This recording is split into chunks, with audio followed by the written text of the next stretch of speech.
রাষ্ট্রপতি নির্বাচনের বিএনপির মির্জা ফখরুল ও 11 দলীয় ঐক্যের প্রার্থী অলি আহমেদের মনোনয়নের বৈধ ঘোষণা করেছে নির্বাচন কমিশন।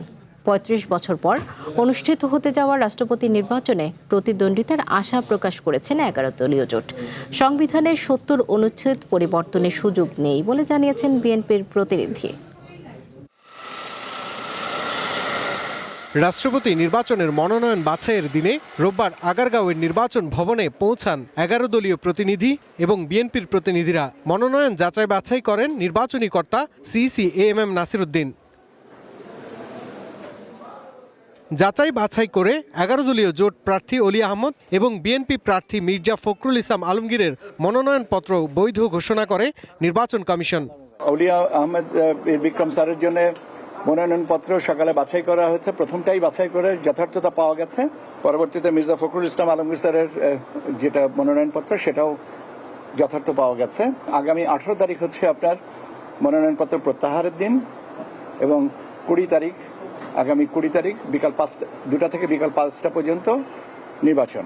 ৭০-এর অনুচ্ছেদ সংস্কার হলে সংসদ সদস্যরা নিজ নিজ মতামত প্রকাশের সুযোগ পেতেন উল্লেখ করে 11 দলীয় জোটের প্রতিনিধি জানান, রাষ্ট্রপতি নির্বাচনে প্রতিদ্বন্দ্বিতা থেকে সরে দাঁড়ানোর কোনো সম্ভাবনা নেই।